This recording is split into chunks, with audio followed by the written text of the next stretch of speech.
Let me know when you're ready. Okay, it's 6 p.m. We'll open the April 3rd Metro Borough Planning Commission meeting.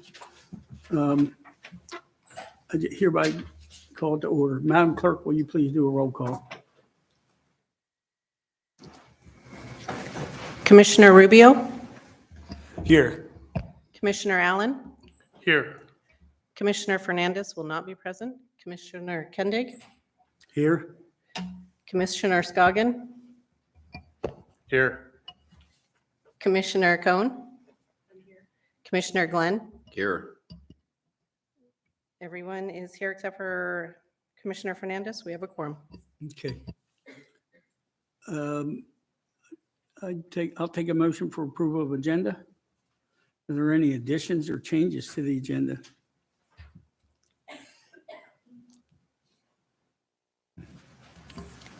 I make a motion to approve the agenda. I get a second? I'll second. Okay, Commissioner Cohn first and Commissioner Allen second.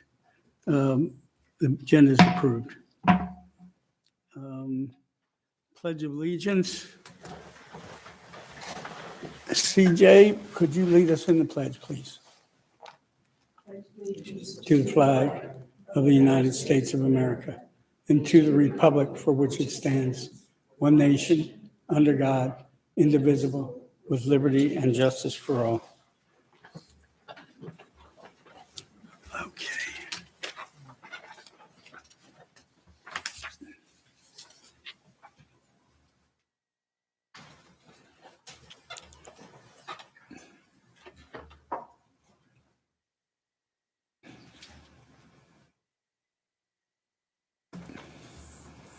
So what do we have on the consent agenda? The 2311? No, okay, I got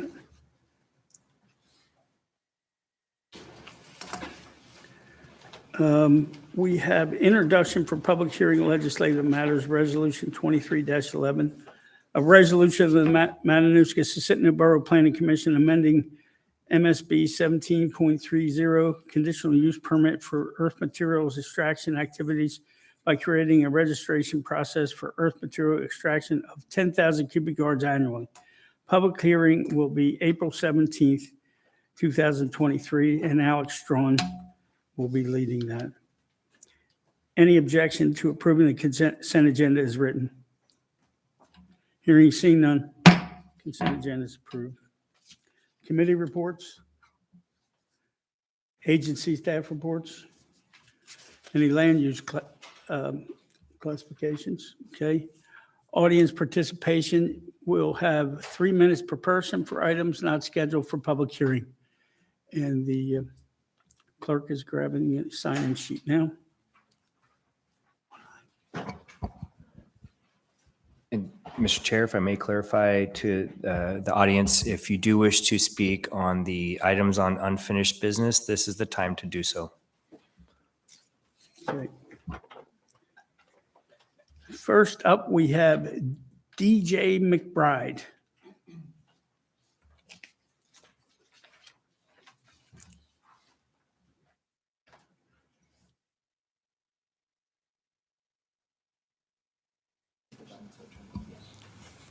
Good evening. I'm DJ McBride, the RSA Caswell Lakes chairperson. I'm against Resolution 2311, amending MSB 1730, conditional use permit for earth materials extraction activities, creating a registration process for earth material extraction of 2,001 to 10,000 cubic yards annually. This registration process completely cuts out the public notification and comment process. Thus, the RSA boards in the area would have no notice or even the ability to comment about the impacts of earth material extraction sites on the roads within the RSAs. Having sites separated by only half a mile means that there could be several extraction sites utilizing the same roads to truck materials out. One standard dump truck can haul about 10 cubic yards of material. So removing 10,000 cubic yards of material from a parcel could generate 1,000 dump truck trips per year per registered site on already marginal and substandard and rural RSA roads. One registration per person sounds great, but for 5 years, that means 5,000 dump trucks trips per site on rural and mostly gravel roads for the life of the registration. There are many rural roads that serve as collectors for miles of residential roads. Multiple extraction sites could use the same collectors running thousands of dump trucks on just one of these roads. Our rural RSA is going to have to pay the cost for road repairs after thousands of dump truck loads of materials are trucked over mostly gravel roads. RSA 15 can't afford to repair numerous roads that could be damaged by so many trucks hauling material. Who's going to enforce these standards? Who's going to inspect these sites to ensure they conform to those standards? Is there going to be a fee to support the inspection and road cost repairs? The cost for inspection and road repairs?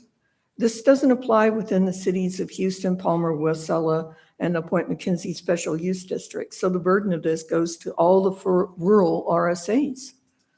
The current permit process establishes standards that can be inspected and enforced.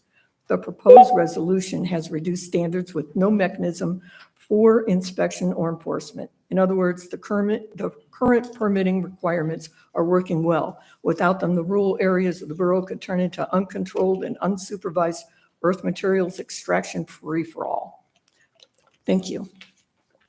Thank you. Patty Fisher. And if I could ask you, members of the audience, to please state and spell your last name for the record. Okay. P-A-T-T-I, Fisher, F-I-S-H-E-R, no C. I am speaking tonight in opposition to the change in the water body setback ordinance.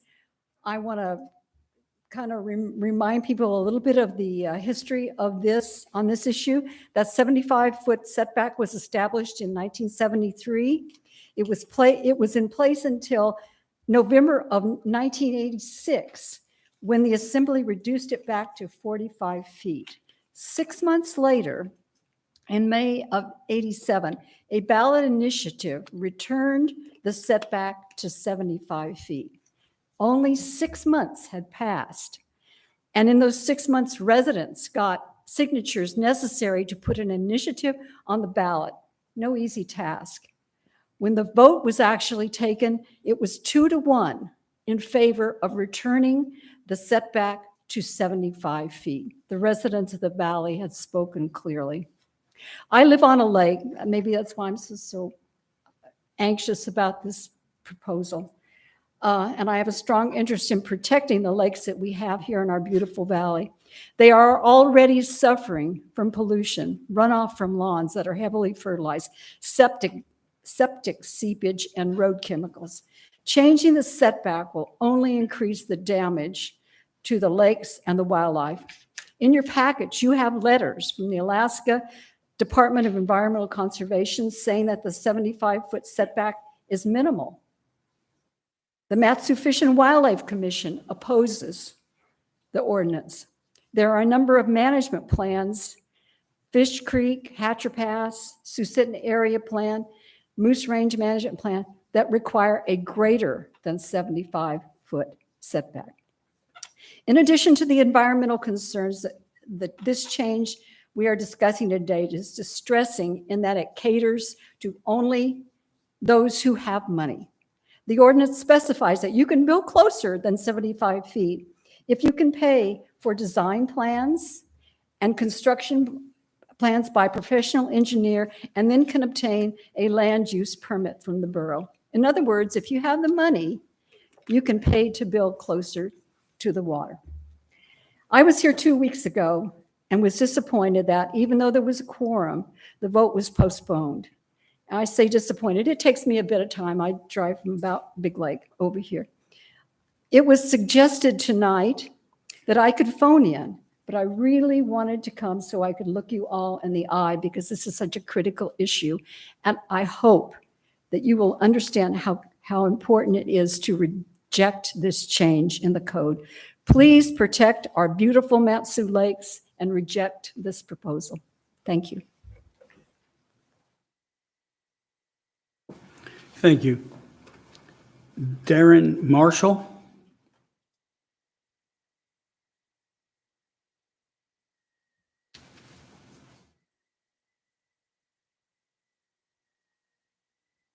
Darren Marshall, Darrin Marshall. Is that better? Thank you. So Darren Marshall, I'm just a University of Alaska instructor. We don't make a lot of money. We bought ourselves a fixer-upper about 8 years ago, and it's been going super well, putting a lot of sweat equity into it. Got a great view of the mountains, backs up to 20 acres. Kind of got a nice subdivision around it. This summer, or this spring, I should say, I'm putting on a nice deck. And right now with this gravel ordinance, I can imagine that my wife's going to be out there on a Sunday, 10 o'clock in the morning, and soaking up the sun. And I'm going to open up the sliding glass doors, and I'm going to peek out, and I'm going to ask her, say, hey, can I get you a cup of coffee, honey? And all of a sudden, it's going to be,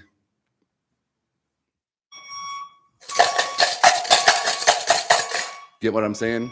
And before you think, I'm just rattling somebody's cage.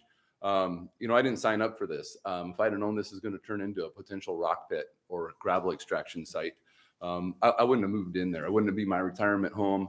I'd ask you guys, who would build a retirement home next to a gravel pit or a rock extraction point? I mean, this is, and trust me, with the permitting the regulations that are out there already, which is 2,000 cubic yards of gravel can be extracted.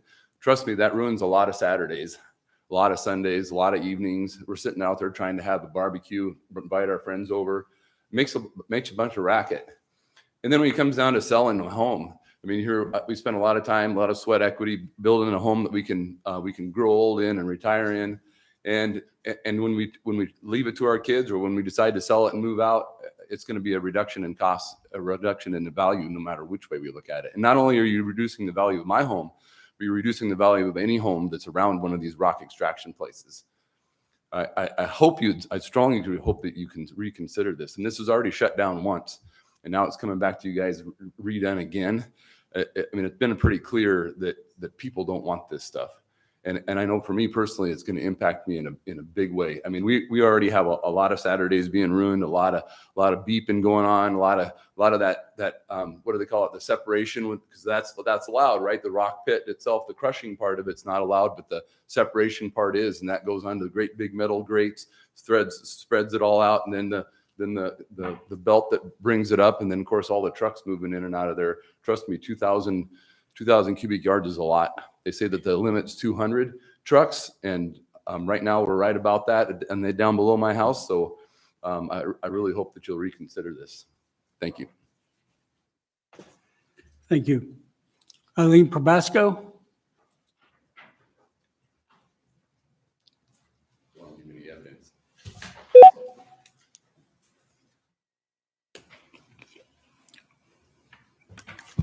Good evening, ladies and gentlemen. Eileen Probasco, Eileen Probasco. I was here a couple of weeks ago speaking on this proposed ordinance from the Assembly. The one I'm speaking about, pardon me, is the one reducing the water body setbacks from 75 feet. That's the one that I'm speaking of tonight. And there are so many people that have submitted comments, agencies and so forth, with some really good, sound scientific reasons why this shouldn't happen. I couldn't wrap my mind around any particular one, so I decided to focus on just my expertise area, which is the comprehensive plans and the planning document. And the fact that the Mat-Su Borough Code, the Assembly has adopted, oh, I'm good, hundreds, almost, documents that have goals and recommendations in them for maintaining the water quality and habitat of the lakes and rivers and water bodies in the borough. And the ordinance proposing the reduction in the setback is it just flies in the face of all of those recommendations. The only good reason that could be given, well, good or not, whatever you want to call it, that could be given by the Assembly member proposing it was that, well, we need to have some mechanism of relief for people that don't meet that requirement. And I'm like, well, you probably should check with the borough before you put, some significant money into the ground. And, but I couldn't say that as planning director, but, it makes sense to me that you might want to provide some relief, but the way is not to just get rid of the setback. I worked closely with the Fish and Wildlife Commission on their resolution that was brought forward, and I strongly support the recommendations in that the Planning Commission should adopt a resolution mimicking what the Fish and Wildlife Commission recommends, which is recommend that the Assembly defeat this resolution. And if they want to come up with something that would provide some kind of relief for people that are encroaching into the setbacks either now or want to in the future, that there should be some mechanism, some process that they should have to go through and some remediation of some kind for the impact that's going to have. So I'm in opposition to the ordinance as it's drafted. I support the Fish and Wildlife Commission's resolution and hope that you would follow in those steps. With my 26 seconds left, I'm gonna mimic what Patty Fisher said about the ordinance that's up for introduction about the gravel extraction. And yeah, that's just crazy. I don't have enough time to go on and on about that, but I agree with Ms. Fisher's comments, and thank you for letting me speak. Thank you. Peter Probasco.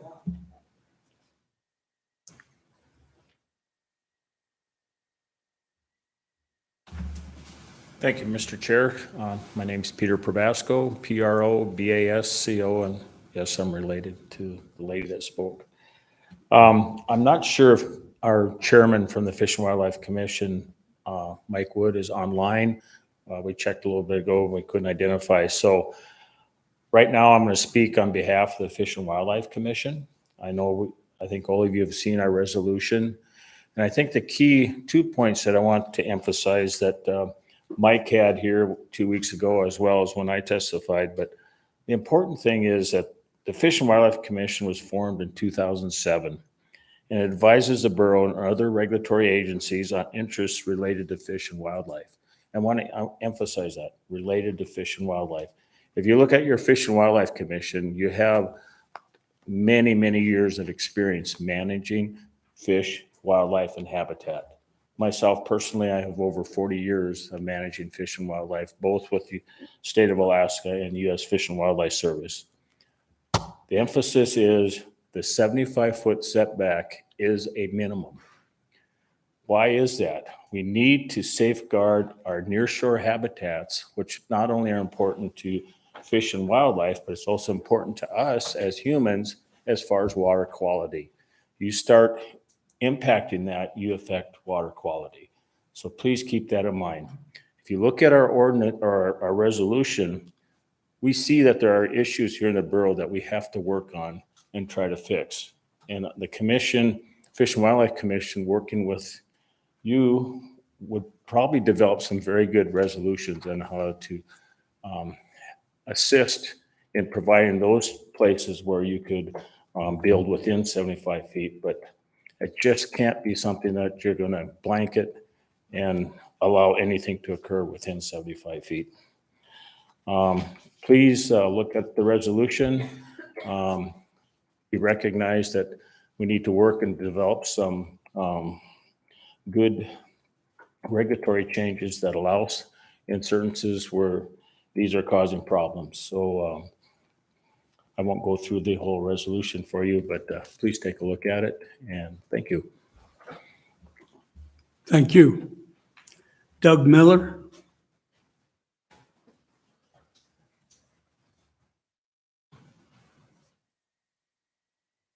Hi, Doug Miller, Miller. I'm a resident of Wasilla, live on a lake, Lake Lucille.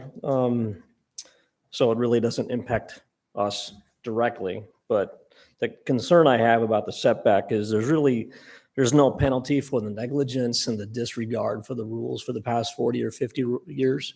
And I will say that from the point of view of I just got done going through blueprints and site drawings for a house that we're building that complies with the setback.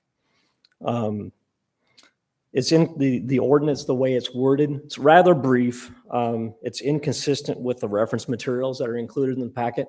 There's all kinds of evidence that's in the packet, and I'm sure there's a lot more that talks to the reasons for setbacks. And not only just the setback, but it's preserving things in their natural state. You might know the city of Wasilla has ordinances over a few years ago that now has a shoreline protection zone required in the setback area that we can't even landscape in that area. We have to leave it in its natural state. And if you know, I've lived there for years, and there's a lot of things to admire, just not only about the setback and the pollution that goes into the lake that we still have to work on, but there's still this natural habitat that needs protecting. I do think setbacks do make a difference, particularly coupled with, leaving things in a natural state. It looks like the ordinance just voids any required setback as long as I can get a drawing, as you've heard earlier tonight. It doesn't solve a problem. There's still no consequence for a property owner, even with the new ordinance, to do what they want. It really comes down to whether the borough has enforcement capabilities and is funded to the extent that it can do the enforcement and monitoring that it needs to do. We had an owner that, I'll give you an example, not building, but it's just what happens in a setback area. A gentleman decided to scrape the entire shoreline down to beach sand. So 150 feet, and it's just a cloud of dirt that poured into the lake most of the summer. Right? I'm not sure what the repercussions are, but he lives right across from me, so I'll just be monitoring that and see what happens. But I just think there ought to be more teeth in the rules, not less, right? So the recommendation, is there should be a shoreline setback, should be a required minimum distance. I thought you might be able to reconsider 75, maybe it'd be lesser than that, but certainly there's some testimony that says 75 is the minimum, and that's fine. I've been able to work with it. I know who to check. I'm leaving things in its natural state.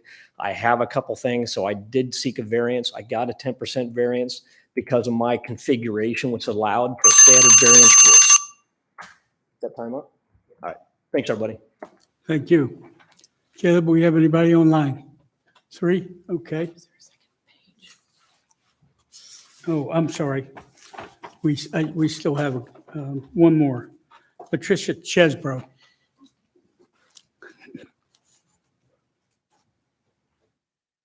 Good evening. Patricia Chesbro is CHESBRO. It's the first time on this side of the dais. I just wanted, first of all, everyone who has spoken before me about the setback has been very much more articulate than I could ever be. But we need to protect our lakes, and that's part of the job of the Planning Commission, is to look to the future. And so I hope you are taking account of that. I'd like to talk about the gravel, the Groundhog Day gravel thing that keeps coming up. I was on the Planning Commission for 6 years, and we heard many conditional use permit applications for gravel pits around the valley. And most of them really were approved. I mean, people followed the rules, people knew what the water table was, people had the right lights, people took care of the dust and all of those kinds of things. But we heard from people who had been in combat and were, the PTSD, the noise was a problem. We heard from people who were worried about their water and would their water be, so there's lots of things to worry about with gravel pits. But at least we have rules, we have guidelines, we have boundaries that we can look at to approve these things. But if we take that away, then we are putting a lot of people in jeopardy in this valley. And it's fine to say, well, we want to increase entrepreneurship, but it's not at any cost. And the other thing that I don't think that government can afford to do is take away public input. Public input is vital, so that people even if they don't win, they have a chance to say what they believe. And I would hate to see anybody support taking away the conditional use permit for gravel pits, because I mean, as the gentleman said, 2,000 is still a lot, but 10,000 is 5 times that much. And to have no rules at all would be a shame. Please consider public input being one of the most important things for you to consider when you make a decision. Thank you. Thank you. Let's go to the first one online. Hi, my name is Camden Galey. Last name spelled Yehle, and I'm calling to testify about the water body setback on behalf of the Middle Lakes Community Council.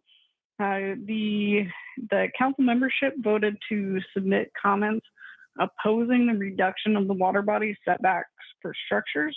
There are three main concerns are the following. We have, number one, we have a legitimate existing process for applying for variances to code regarding setbacks. Any projects capable of engineering safeguards can already prove them with their engineers and reduce setbacks if approved. Secondly, there are contaminated water drainage concerns with roof runoff, grass fertilizer, and fuel and oil from pavement. If structures are closer to water bodies, there's less room for natural infiltration before reaching contaminating water bodies. And then thirdly, reduction of the setback would reduce wildlife habitat in critical riparian buffer zones.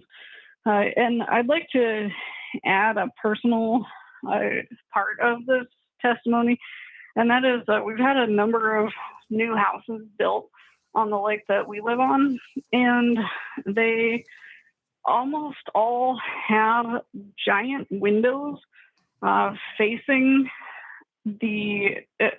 our property, which has been left in a mostly natural status. So all these new houses are going in. There has been the most development along the lake in the direction of the best view where the houses are not close to the shore. So in my personal opinion, reducing the setback actually reduces high quality development opportunities. And that's what I see personally right outside our window right now. And that will wrap up my testimony today. Please write a resolution to the Assembly opposing this. Thank you. Thank you. Next online. Hello, this is Patricia O'Neill, O'Neil, and I am calling in tonight regarding the gravel pit ordinance. So I'm a realtor, I'm a local realtor, and we met together with some builders to talk about this and the purpose of why developers would want to have this ordinance in place. And it's definitely structured for the developers. And so an example that was put forth was if they are developing a lot and there's a lot maybe a short distance away from their development, if there was a lot that was down there and it was a privately owned lot, they could then offer compensation to use that gravel so they could develop their development. So for them, it eliminates a little bit of, so we all know we can move it for free. So in this example, you go to the property owner, you offer them not the going rate, but maybe something a little bit higher, $10 per yard for pit run to do numbers. Hey, that's $100,000 for this property owner that hasn't done anything with their lot, and $100,000 for passive income is pretty good. So they go ahead and they say, yeah, we can do that. So now the builders have a gravel pit that's closer, gravel extraction property that's closer, enables them to get the job done faster, and the man can take his family on a few vacations. So what we were told by the builders is that 10,000 cubic yards is about 6 feet of material across an entire acre. So what they expressed to us was there's too much red tape for an admin to get a permit. It's almost as bad as just conditional permit, and it costs a lot of money to hire all these people to get stuff done, even though it's not required. They end up hiring it out.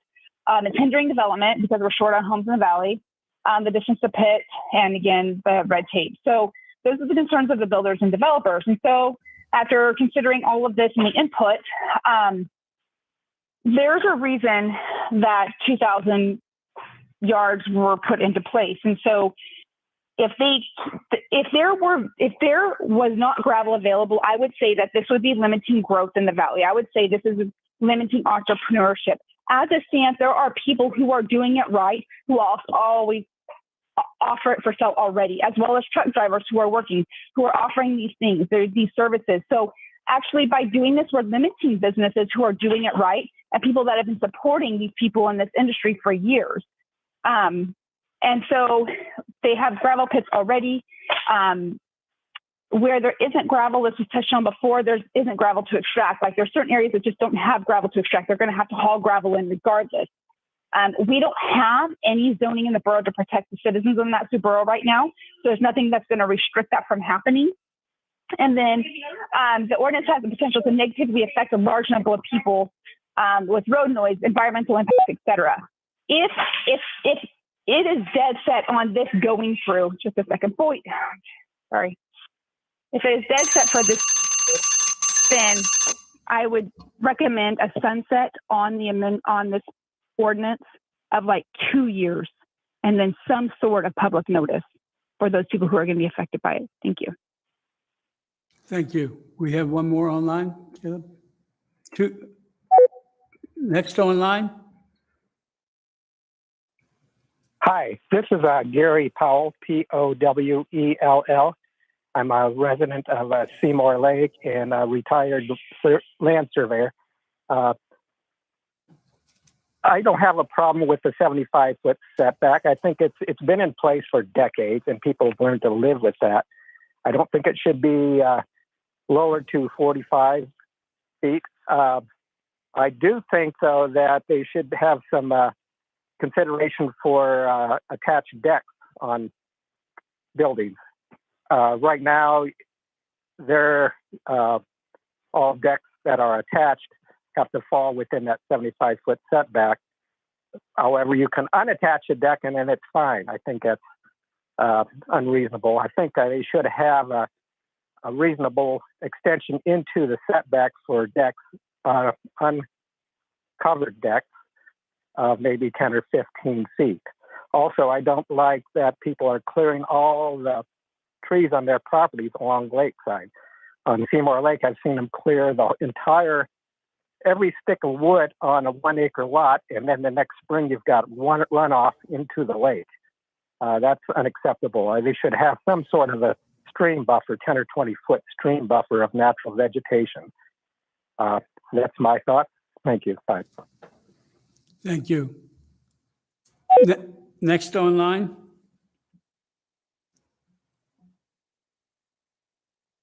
My name is Barry Santana, Santana. I live on Seymour Lake.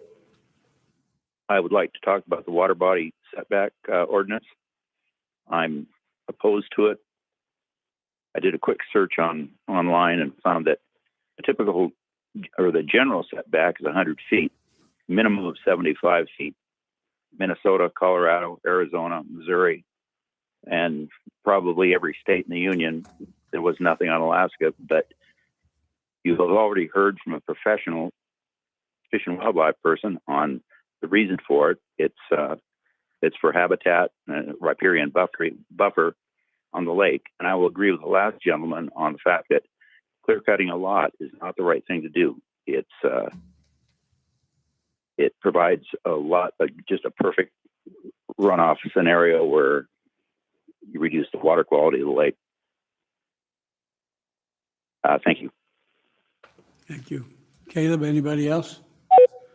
Next online? Yeah, it's Steve Edwards, EDWARDS again. I'll speak quickly on both of them. I already testified extensively on the water body setback, which I'm adamantly opposed to. And I think I told you what I might do with our lot. If that goes through, I could build all these lots in violation and get exemptions on all of them, and then rip out all of the items that the engineer prescribed for protection, rip those out the day after I get that exemption because there's no follow-up. So that needs to be addressed if you're going to do that, but don't do it is the right answer. It doesn't need to be done. It's just special interest thing. I wanted to spend the rest of my time on the gravel pit thing, which, we've heard extensively that, the community just doesn't want this. There's no need for it. Because I was curious about all this testimony on how hard it is to get a permit, I went through the steps of a administrative permit, and I filled out an answer for every question, written form, and built all the sketches and drawings that were required. And it took me 2 hours and 15 minutes. And, I don't know if they might come back with some other stuff, but that's how long it took me to do a gravel pit application for administrative permit. It wasn't that big of a deal, at least for the initial stage. I've also heard a lot of testimony from the roads that, from the road board, we gave that resolution that you hopefully still have. And I saw where they addressed the track out problem on pavement from these gravel pits. But the other issue of running all these trucks on non-substandard roads is still there. There's still no addressing that. And I keep hearing this testimony, well, it's less truck miles, less truck miles. Well, nobody cares about truck miles on the Parks Highway. All the residents care about is truck miles in front of their house and tearing up their road. You remember the deal with all the big trucks getting stuck, buses, fire trucks, and so forth. And the RSAs have to come in with all this money and do these emergency repairs with half loads and so forth to fix these kind of problems. So the not truck miles in general is not the question. It's how many truck miles are in front of your house. And if there's one of these new 10,000-yard gravel pits next to your street, you're going to have a lot of truck miles in front of your house. And if your road is substandard, and being on the road board for 15 years, we've got a lot of substandard roads, then those roads are going to fail. And the RSAs are going to be on the hook for that. And the RSA money, obviously, is taxpayer money. So I need to bring out that don't just talk about total truck miles being reduced. Talk about whether the truck miles are affecting the actual quality of life on the road in your area. So those two subjects need to get rid of both of those ordinances. Thank you. Thank you. Caleb, anybody else online?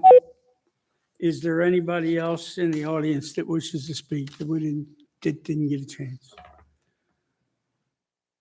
Is there any objection to closing audience participation? Hearing, seeing none, audience participation is closed. Public hearing quasi-judicial matters. It doesn't look like we have anything on there, as well as legislative matters, correspondence and information, unfinished business. And that brings us to Resolution 2303, a resolution of the Matanuska-Susitna Borough Planning Commission recommending approval of ordinance amending MSB 17.55 and MSB 17.80 to allow buildings to be built within 75 feet of a water body. Alex. Oh, and let me put in a reminder. Commissioner Allen moved at the last meeting. Commissioner Allen moved to approve the Planning Commission Resolution 2302. The motion was seconded by Commissioner Glenn, and then Commissioner Kendig, myself, moved to postpone the voting on Planning Commission Resolution 23-03 to a time certain of April 3rd to allow more commission members to be in attendance. The motion was seconded by Commissioner Fernandez.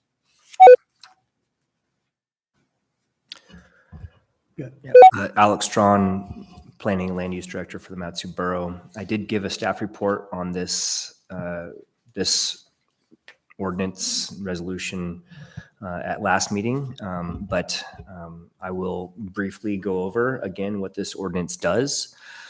Essentially, there's a few things that it does. One is it grants essentially grandfather rights, or better stated, pre-existing legal non-conforming status to structures that were built in violation previous to adoption of this. Actually, we put in the date April 1st, so that'd probably need to be amended. Then it also, it allows buildings that are greater than, well, it allows buildings that are less than 480 square feet to go within 75 feet of a water body going forward. If a building were to be within 75 feet of a water body that's either existing or new construction that's over 480 square feet, then they could do so if they hire an engineer to do essentially a geotechnical analysis of the soils, ensure the structure is structurally sound, and then also protect surface and subsurface water quality would be the third requirement that the engineer would have to determine. So how they would design that would be up to the engineer to ensure that the non-point source pollution does not go into the water body. Maybe use of swales or rain gardens or riparian buffer. So they'd have to figure that out. And then, so yeah, I mean, that's generally what the ordinance does. We did, when this ordinance was created, did some research on how many violations are out there, and using our best data, it's not an exact science here, but it's pretty close. We determined there's around 750 structures that were built within 75 feet of a water body after 1987. So there may be some that have variances. There may be some that are, boathouses or marinas, which are exempt from the regulations. But that's the number we came up with just for lakes. We do not have a solid way of determining how many structures are built within 75 feet of a river or stream. So the number is certainly much higher than that. So over the years, this ordinance has not been well enforced, largely because we don't really have a mechanism for knowing what's going on in the landscape. And there's also not been really the political will to cause, force people to sort of tear down their house or move their house. So with that, I'll answer any questions that you guys have. So I just want to point out, this thing is probably not over tonight. My understanding it's going to be amended again. I'm not going to say we postpone our vote tonight. We take the vote for what we see in front of us, but it will be coming back to us. I just wanted to let everybody aware of that. Yeah, go ahead. If I could comment on that. So this is being introduced at the assembly meeting tomorrow night.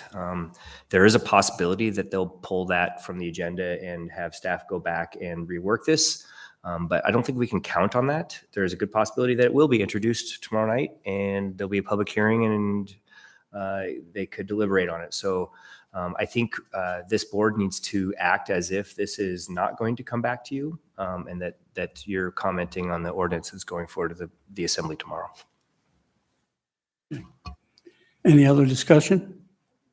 Yeah, so Seymour Lake, for instance, that lake has got a bunch of airplane people on it, and they have built ramps, and there's more houses going in, and they built a ramp down to the lake, and most of them look like they're paved or going that direction. So they're coming up out of the lake, they're going there 75 feet. How are you dealing with the ramps? Boat ramps to hangars? Yeah, so in the informational memorandum attached with this, I did attach a report from 1998 that talked about, I did attach it because I thought it was still really relevant. It was really well written. It gave a good history of the setbacks. And then it really talked about like, why are we doing setbacks? And the big reason is to protect water quality and fish habitat. And it essentially says that 75-foot structural, setback from a habitable building is not enough, that there really needs to be some sort of riparian buffer or something to protect water quality that we don't have in our existing regulations. So the point is that right now you could actually pave your entire lake lot. You could put in a grassy lawn and fertilize that lawn. There's really not the best of protections right now in our current regulatory scheme. Also aircraft hangars are exempt. Boat houses and marinas are also exempt under our existing regulations. So if somebody were to do a paved ramp, they may have to get a permit from the state of Alaska to put in that boat ramp, but they're not subject to our 75-foot water body setback. Thank you. CJ? I'm a little confused with that because if we already don't have the information that we need to protect our waterways, how is removing the 75-foot going to help that?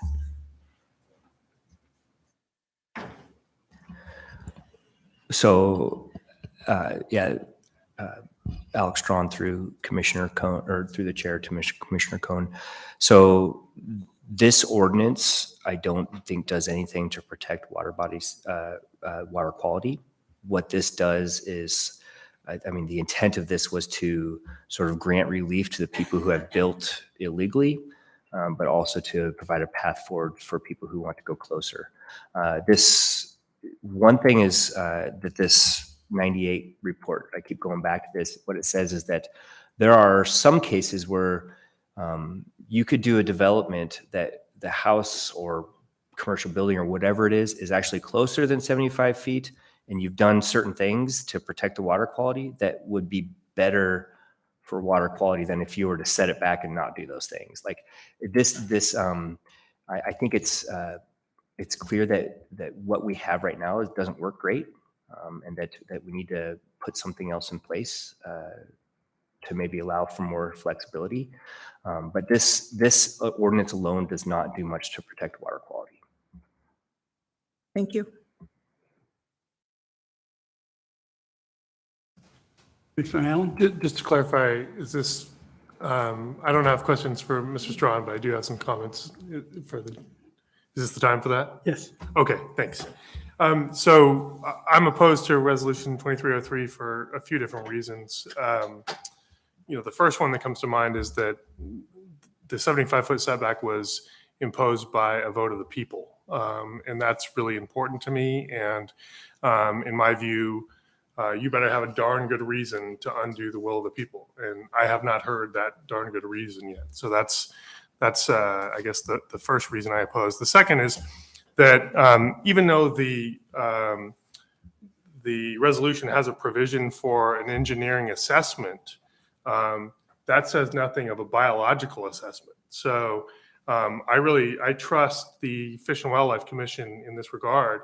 I think they're the experts to tell us, is this going to be bad for fish? Is this going to be bad for birds, waterfowl? I care about those things. I'm a fisherman. I'm a duck hunter. I care about those things, and as do many people in this valley. And so I'm actually more interested in the biology part than the engineering part. And this resolution doesn't do anything for the biology part. So I think that's a real shortcoming of this resolution, and maybe that could be fixed in a future iteration. But then the third thing is that I understand we have a lot of people that either intentionally, recklessly, or negligently built within the 75-foot setback since 1987. But I think we have a very